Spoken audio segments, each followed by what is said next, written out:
रात के 10 बज रहे थे। अर्जुन अपने दोस्तों के साथ पास के कस्बे में एक शादी में शामिल होने गया था। शादी का माहौल खूब धूमधाम का था, लेकिन अर्जुन के मन में कुछ अजीब सा डर था, जैसे कोई उसे लगातार देख रहा हो।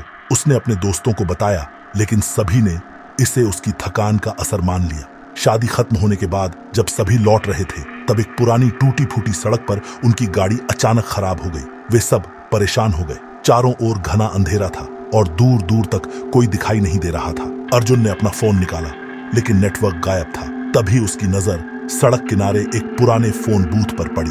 फोन बूथ बेहद पुराना और जर्जर लग रहा था, जैसे सालों से किसी ने उसका इस्तेमाल नहीं किया हो। अर्जुन ने सोचा, शायद ये फोन बूथ अभी भी काम कर रहा हो। अर्जुन ने अपने दोस्तों से कहा, मैं उस फोन बूथ से मदद के लिए कॉल करता हूँ, शायद यहाँ से नेटवर्क मिल जाए। उसके दोस्त उसे रोकने की कोशिश करने लगे, लेकिन अर्जुन ने उनकी बातों को नजरअंदाज करते हुए फोन बूथ की ओर कदम बढ़ाए। जैसे ही उसने बूथ का दरवाजा खोला, एक ठंडी हवा का झोंका उसे महसूस हुआ। अंदर घुसते ही उसने फोन रिसीवर उठाया और नंबर डायल किया। अर्जुन ने नंबर डायल करने के बाद जैसे ही रिसीवर कान पर रखा, दूसरी तरफ से एक अजीब सी आवाज आई, तुम्हें यहाँ नहीं आना चाहिए था। अर्जुन के शरीर में सिहरन दौड़ गई। उसने घबराते हुए फोन नीचे रखा, लेकिन फोन की घंटी अचानक बजने लगी। अर्जुन ने हड़बड़ी में फोन उठाया और इस बार एक महिला की आवाज सुनाई दी, तुम्हारे लिए यहाँ से बाहर निकलना मुश्किल होगा। अर्जुन फोन बूथ से बाहर भागा और अपने दोस्तों को पूरी बात बताई। दोस्तों ने उसे मजाक समझकर हंसी में टाल दिया, लेकिन अर्जुन जानता था कि कुछ तो गड़बड़ है। तभी गांव के एक बुजुर्ग आदमी जो पास ही खड़ा था ने पूरी कहानी सुनी। वह धीरे धीरे अर्जुन और उसके दोस्तों की ओर बढ़ा और कहा, इस फोन बूथ से जितना दूर हो सको रहो।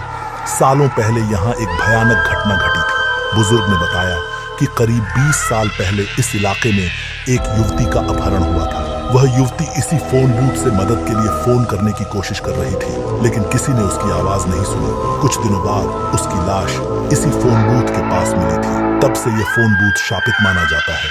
जो भी यहाँ से फोन करता है, उसे अजीब घटनाओं का सामना करना पड़ता है। अर्जुन और उसके दोस्तों के चेहरे पर डर साफ नजर आने लगा। अर्जुन अब समझ चुका था कि जो कुछ भी उसने अनुभव किया था, वह कोई सामान्य घटना नहीं थी।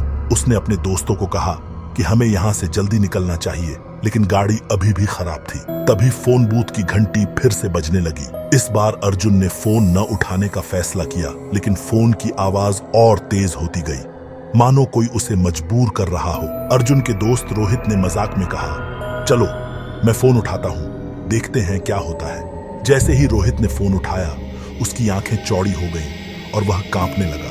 फोन के दूसरी तरफ से वही महिला की आवाज आ रही थी, अब तुम सब कभी इस जगह से जिंदा नहीं लौट पाओगे।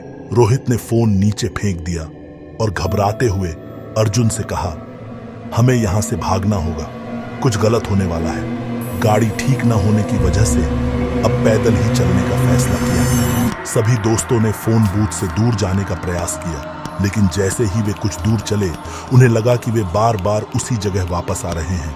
चारों ओर धुंधलका छा गया था और रास्ते का कोई अंत नहीं दिखाई दे रहा था। अर्जुन ने महसूस किया कि वे किसी अजीब भंवर में फंस चुके हैं। अचानक चारों तरफ से उन पर भूतियां आवाजें आने लगी। हर आवाज में एक ही बात कही जा रही थी, तुम यहां से नहीं बच सकते। अर्जुन और उसके दोस्त हड़बड़ाकर इधर उधर भागने लगे, लेकिन जितना वे भागते उतना ही फोन बूथ के करीब आ जाते। तभी अर्जुन की नजर उस महिला के भूत पर पड़ी जो फोन बूथ के पास खड़ी थी। उसका चेहरा खून से सना हुआ था और उसकी आंखों में आग जल रही थी। उसने अर्जुन की ओर इशारा करते हुए कहा, तुम्हें मेरी मौत का बदला चुकाना होगा। अर्जुन घबराकर वहीं गिर पड़ा और उसे महसूस हुआ कि यह कोई साधारण भूत नहीं है, बल्कि किसी अधूरी आत्मा की पुकार है। उसके दोस्तों ने उसे उठाने की कोशिश की, लेकिन किसी अदृश्य शक्ति ने सभी को जकड़ लिया। चारों तरफ से अजीब घटनाएं होने लगी। रास्ते अचानक गायब हो गए, पेड़ हवा में झूलने लगे और अजीब चीखें गूंजने लगी। अर्जुन ने हिम्मत जुटाई और बुजुर्ग द्वारा बताई गई कहानी को याद किया। उसे समझ आया कि इस भूत को मुक्ति दिलाने के लिए कुछ करना होगा। उसने दोस्तों से कहा कि हमें उस युवती के परिवार से संपर्क करना होगा ताकि उसकी आत्मा को शांति मिल सके।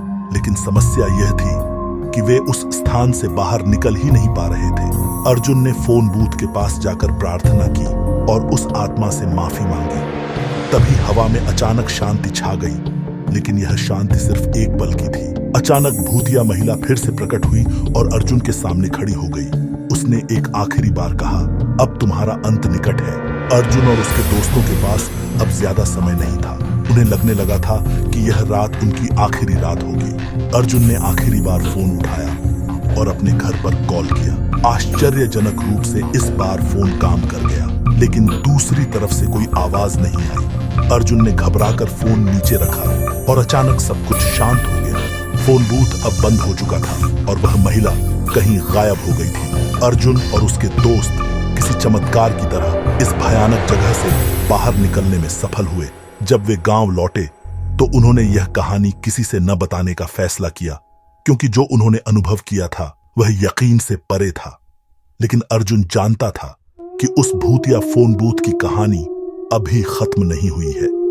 उस रात की घटनाएं हमेशा उसके दिमाग में जिंदा रहेंगी और वह जानता था कि वह जगह किसी दिन फिर से किसी का इंतजार कर रही होगी। अर्जुन और उसके दोस्तों की यह कहानी हमें बताती है कि कभी-कभी कुछ रहस्यों को अनसुलझा ही छोड़ देना बेहतर होता है। लेकिन यह भी सच है कि भूतिया कहानियों में अक्सर सच्चाई की कोई न कोई छिपी परत होती है।